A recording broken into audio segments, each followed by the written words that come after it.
Bismillahirrahmanirrahim.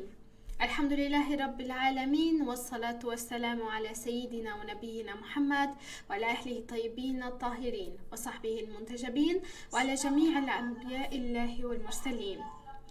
Me emrin e Allahut, të gjithëmëshirshmit, mëshirëplotit. Falënderimet I takojnë Allahut, Zotit të botëve. Paqja dhe mëshira e Allahut qofshin mbi profetin Muhammed, mbi familjen e tij të pastër, mbi shokët e tij të zgjedhur dhe mbi të gjithë të dërguarit dhe profetët e Allahut xhaleshanhu. Të nderuar dëgjues dhe shikues, ju përshëndes me përshëndetjen e bukur islame. Assalamu alaikum wa rahmatullahi wa barakatuhu. Paqja, mëshira dhe begatit e Allahut qofshin mbi ju.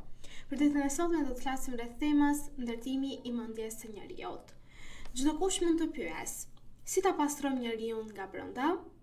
Por pyetja më e madhe këtu është, si ta ndërtojmë mendjen që ta mbrojë njeriu nga shfrytëzimi, mashtrimi ose humbja e busullës së tij, pra e udhëzimit?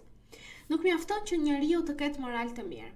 Ai mund të jetë I sinqert, besnik dhe zemërmirë, por përsëri mund të jetë I manipulueshëm nëse nuk zotëron një mendje të vetëdijshme, e cila e lexon realitetin, dallon të vërtetën nga iluzioni dhe kupton ndryshimin mes asaj që I thuhet dhe asaj për të cilën duhet të mendojë vetë.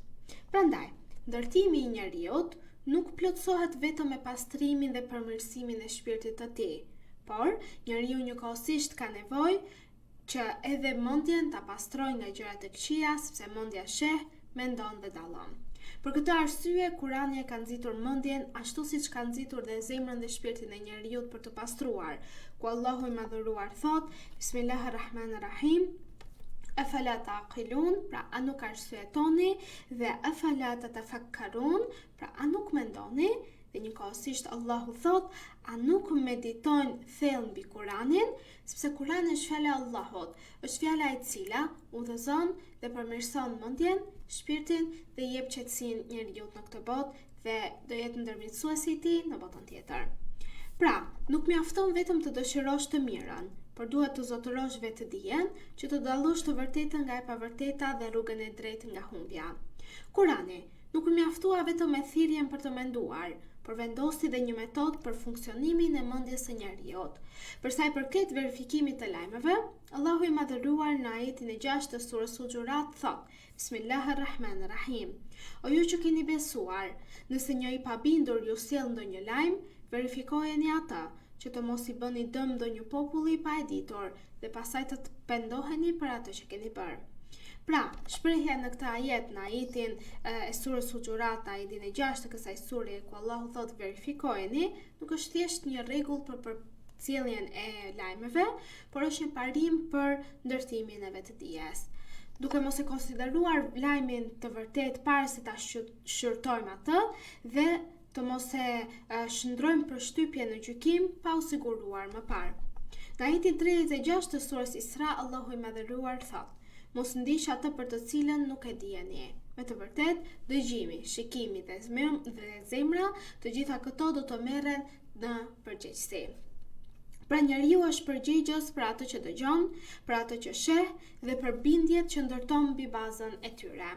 Vetëdia është një amanet dhe mendja nuk është depo ku duhet të futet çdo gjë që kalon përpara saj.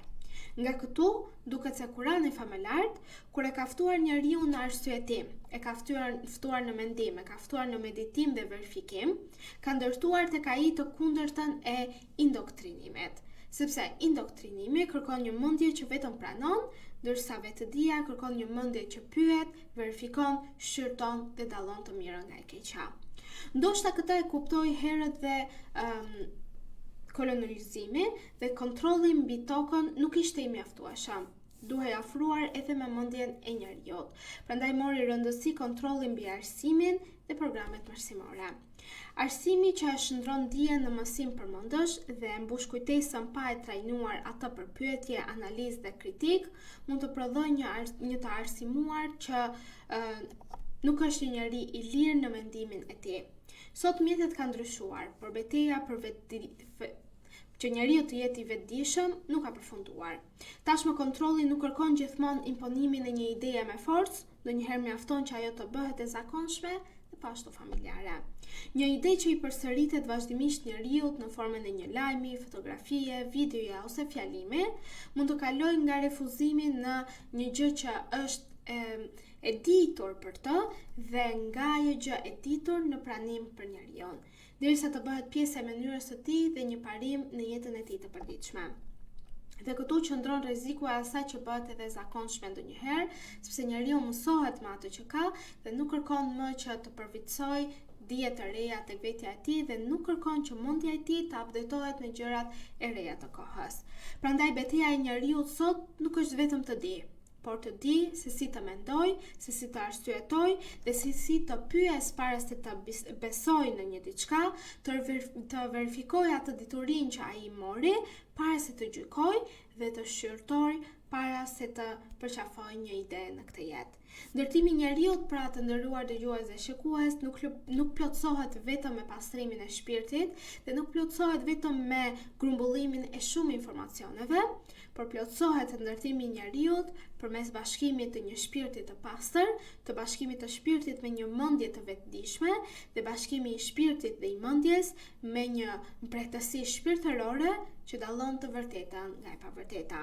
Sepse njeriu, të dashur vëllezër dhe motra, që nuk e zotëron mendjen e vet, nuk mund të ketë qëllime të mira dhe nuk mund të dallojë dhe nuk mund të udhëheq veten e tij drejt më së mirës në këtë botë dhe në botën e ardhshme. Prandaj njeriu duhet të zbatojë, sidomos besimtarët musliman, të zbatojnë atë çfarë Allahu xhaleshahu kërkon prej nesh, pra që ne të përvetsojmë dijen tek vetja jon, të pyesim çdo ditë më shumë, të hulumtojmë mbi fjalën e Allahu xhaleshahu, mbi dijen e tjera, mbi dijet e tjera që ne marrim dhe të mos jemi pasiv, por të jemi aktiv, pra që ne të kërkojmë sa më shumë nga kjo botë dhe të bëhemi rob të mirë si në mendje, ashtu në zemër edhe në shpirt. Në këto momente të nderuar dëgjues dhe shikues, duke ju lënë mbrojtjen e ndihmën e Allahu xhaleshahu, ju përshëndes me përshëndetjen e bukur islame. Assalamu alaikum wa rahmatullahi wa barakatuhu. Paqja, mëshira dhe begatita e Allahut qofshin mbi ju.